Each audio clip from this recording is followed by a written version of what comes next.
आपल्या सोबत सामाजिक कार्यकर्त्या वर्षा देशपांडे सध्या आहेत फोन लाईनवरून।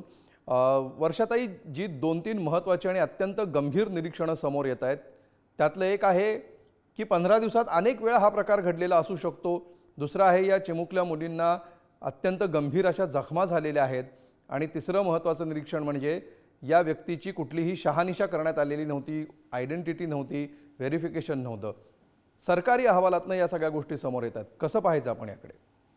या संपूर्ण म्हणजे हे इथे घटना घडली म्हणून हे रेकॉर्डवर येतंय।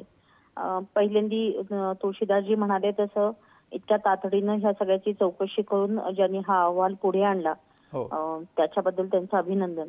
पण ही घटना घडल्यानंतर या पद्धतीचा अहवाल पुढे आल्यामुळे अनेक प्रश्न आणि जे अनेक दिवस आम्ही बोलतो आहे की वेगवेगळ्या प्रकारच्या ज्या एकतर प्रायव्हेट मोठ्या शाळा आहेत, या सरकारी ग्रँटेबल आहेत आणि कित्येकदा नॉन ग्रँटेबल पण आहेत, त्या सगळ्या ठिकाणी या पद्धतीच्या कॉन्ट्रॅक्च्युअल पद्धतीने कामावर ही माणसं ठेवलेली आहेत। त्यांचा कॉन्ट्रॅक्टर आणि ते जे कोणी कर्मचारी आहेत त्यांचा संपर्क असतो शाळेकडे याच्या संदर्भातली किंवा शाळेकडे त्या संस्थांकडे। हे फक्त शाळेच्या संदर्भातलं नाही, अनेक प्रायव्हेट अकॅडमीज आहेत, सरकारी आश्रमशाळा आहेत, अनेक ठिकाणी शाळेच्या बसमध्ये आता मी जवळून पाहते शाळेच्या बसमध्ये चढवण्यासाठी आणि उतरवण्यासाठी सुद्धा कर्मचारी ठेवलेले आहेत।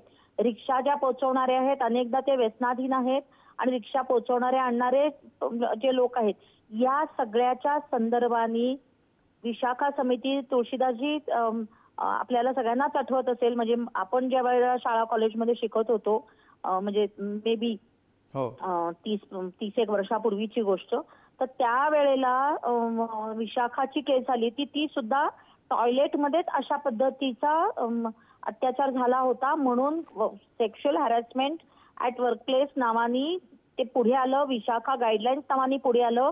सरकारने त्याच्यामध्ये आता कायदा केला, पण या कायद्याची अंमलबजावणी सरकारी ऑफिसेसमध्ये नाही, शाळा कॉलेजमध्ये नाही, वाहनामध्ये सुद्धा ती असली पाहिजे असं म्हटलेलं आहे। कायदा अतिशय चांगला आहे पण त्याच्या संदर्भातली कुठलीही अंमलबजावणी नाही। अशा पद्धतीची कायद्यामध्ये सगळ्या तरतुदी आहेत, अंमलबजावणीत मात्र अनेक अडथळे आहेत, अनेक अडचणी आहेत, लूपहोल्स आहेत आणि त्याचे हे सगळे परिणाम असल्याचं दिसतंय।